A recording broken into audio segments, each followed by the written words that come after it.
In 2016, Tuskys was keen to list on the Nairobi Securities Exchange, and they brought on professionals to guide them through this process. But what these newcomers found was hard to fathom. It came in overpayment to suppliers. Came in actual financial looting. One of the family members was a supplier. And only brings his goods either from Malaysia or from Turkey, worth millions of shillings. He's paid up front. And those things stay on the shelf for about a year or more. And before the new management team could settle in, the unexpected happened as the family squabbles bubbled to the surface once again. This time round, it was the grandchildren who stormed the company headquarters to kick out the newly appointed CEO Dan Githua. And this clip quickly went viral on social media. We just had noise, particularly I was around, they just had noise. And the noise was so strong, and the grandchildren had come in numbers with their friends, and the only person who was there is the Junka was the one who was there. Was trying to plead with their sons and nieces, please leave this guy alone, but they could hear nothing. They were telling the MD, you are the one who's pleasing this company, you are the one messing the company. So within about an hour or two, the guy was thrown out of the office. And of course, immediately the next day we held a meeting at the board and we discussed about the matter. We even had to prepare some press statements, which went to the media that this was a small hiccup, but we are sorting it out. And we told the MD to stay away a little bit until we were able to sort it out. But our opinion was, having looked at the books and having looked at the performance of the organization, we felt that that guy should be kept away for some time. And probably even should be relieved of his duties. The CEO eventually resumed his duties, but the new team slowly started unraveling corporate governance gaps in the procurement and finance departments, with all their questions receiving little, if any, response. Citizen TV now has exclusive details of the financial position of Tuskys Mattresses Limited between financial years 2014 to 2019 that paints a picture of the state of the retail sector in the country. And what it reveals is that the retail giant has been trying to dig itself out of a financial pit since 2013. What the COVID-19 disruption did is simply pushed it over the edge. In 2013, Tuskys had a turnover of 22 billion Kenya shillings, but after deducting 18 billion to pay suppliers and 3 billion Kenya shillings on administrative expenses, including salaries and rent, the company made a loss of 12 million Kenya shillings. In 2014, Tuskys Mattresses Limited turnover rose to 33 billion Kenya shillings, but after suppliers were paid 28 billion Kenya shillings and 6.6 billion Kenya shillings went to administrative expenses, the company made a bigger loss of 934 million Kenya shillings. The shareholders did not invest any of their money in these 2 financial years, but instead, the accounts show a financial hole of 1.5 billion Kenya shillings in 2013 and 1.8 billion Kenya shillings in 2014, indicative of money that had been withdrawn by the shareholders for non-company purposes and had not been refunded. Coincidentally, at this time, Yusuf had taken his 2 brothers to court over the withdrawal of 1.6 billion Kenya shillings, which were channeled to other companies. We kept on asking for financial reports from the financial controller. And financial indicators will only show you the health of an organization. The financial controller a lot of times will not be able to put his books together. Every time we were asking, he couldn't. He had a lot of issues around it. Over the next 5 years, Tuskys' turnover rose from 32 billion shillings in 2015 to 40 billion Kenya shillings in 2019. But payments to suppliers also rose substantially, and so did administrative costs, including rent, salaries and other expenses, which doubled to at least 6 billion Kenya shillings, meaning that in its best year, Tuskys only made a profit of 243 million Kenya shillings. But in 2018, the finance department wrote off 1.5 billion Kenya shillings that could not be accounted for.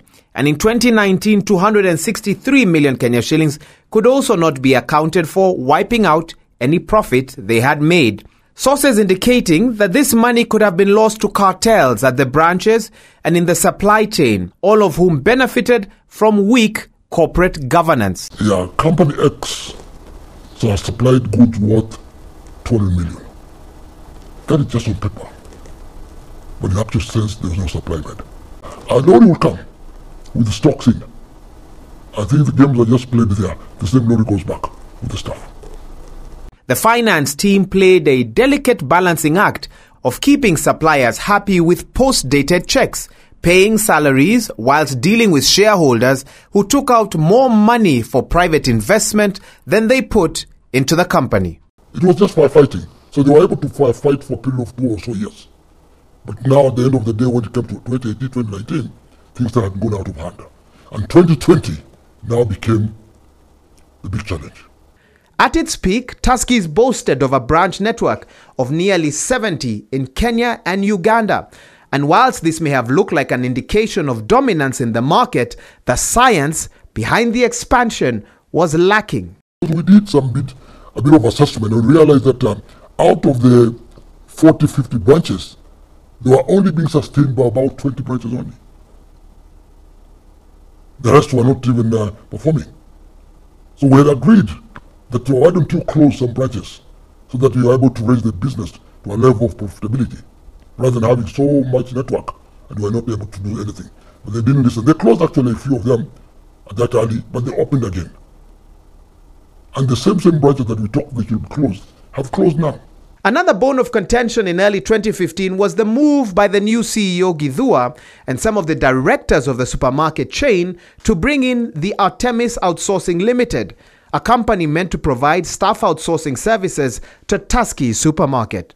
Now, their main motive, their main intention to bring out outsourcing was to replace the substantive employees. They had an intention of replacing them. Now, union protested, but we went to court.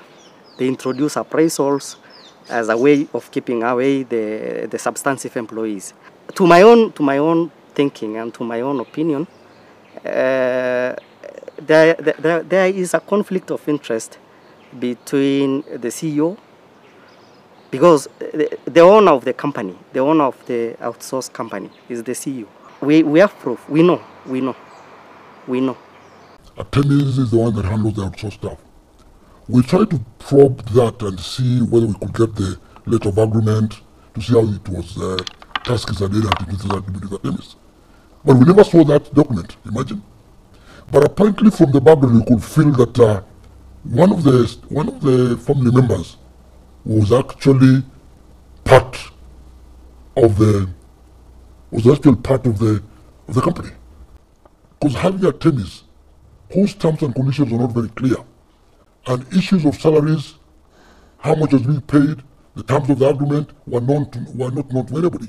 That was a major challenge. We sought to verify claims of conflict of interest by CEO Dan Githua, but according to the company's registrar, Artemis Outsourcing Limited has only 2 directors, and none of them is CEO Githua. But coincidentally, the Artemis Outsourcing Limited shares a postal address and a registered office address with Speed Capital Limited, a company CEO Dan Githua led before taking the helm at Tuskys. We reached out to the CEO to find out if he has any interest in Artemis Outsourcing Limited, a company that has supplied Tuskys with at least 1/3 of its workforce since 2015. And this was his response via email.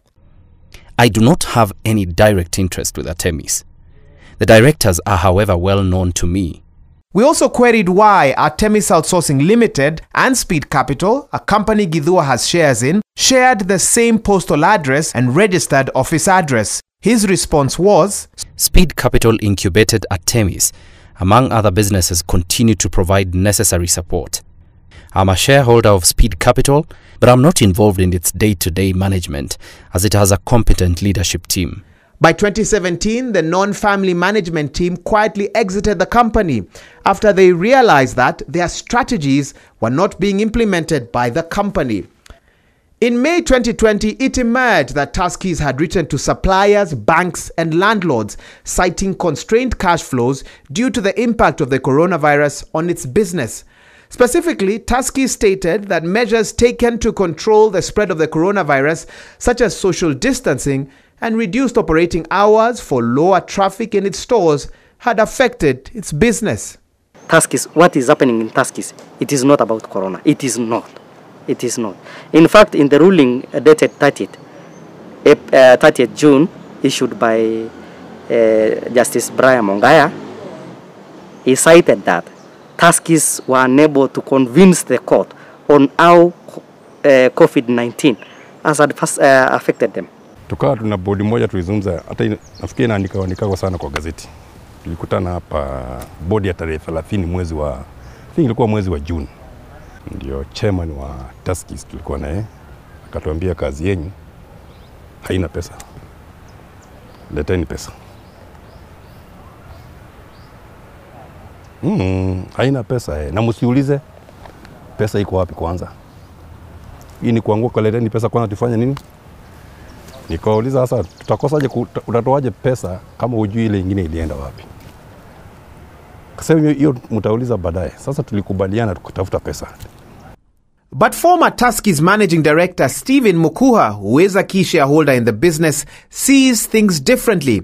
In an email response to a set of questions shared by Citizen TV, he blames the company's woes on COVID-19, stating, "The business financial position, though earlier fairly stable, was quickly eroded by the economic ripple effects of the pandemic. Our current exposure debt amounts to 5.1 billion. We have developed a suitable plan which projects to settle the outstanding debt in 24 months upon resumption of trade." Tuskys is the second family-owned supermarket chain to run into financial headwinds in the space of 5 years. Board meetings should be moved away from the dining tables and placed in the boardrooms. Number two is that as Kenyans we have some challenge. That you need to own 100% shareholding and maybe you are taking only 50 shillings home. But you can own 50% and take 10,000 shillings home. Don't die with your business, and yet you can sell about 50% and make more. As Tuskys management work on sorting obligations to suppliers and employees, the question of what more could be done at a policy and regulatory level to make family-owned businesses more sustainable keeps popping up. In Nakumatt, after liquidation, suppliers stood to lose 18.5 billion. That's a lot of money. That's when we went to government and asked them, I think things are not so good in the retail sector. Can we have some candid discussion on what exactly could be ailing the industry? The government does not really want to get too much intrusiveness in how people conduct their business. We have also coming up with a code of practice. And this code of practice is the one which will govern the ethics in this business. According to the former managing director and shareholder Stephen Mukuha, there is a turnaround plan which involves scaling down business from 52 branches to 20. In addition, he projects full recovery within 2 years, including retention of suppliers and retaining at least 2,800 employees in the payroll. But against this optimistic forecast, he has only one thing he would do differently if he could go back in time. Prioritize capital injection. Sadly, the delay in sourcing capital had near fatal impacts. Kama siku hizi tunabatisha kwenda kazi kulingana na fare. Sababu umekopa kila mtu. Umekopa na hujui utarudishia watu lini. Landlord umemwongelesha unasema tukilipwa nitakusort. Inabidi unamwambia mami hata si ati Jumi I have a landlady. Mami si ati hata tumelipwa. What happened nimefutwa.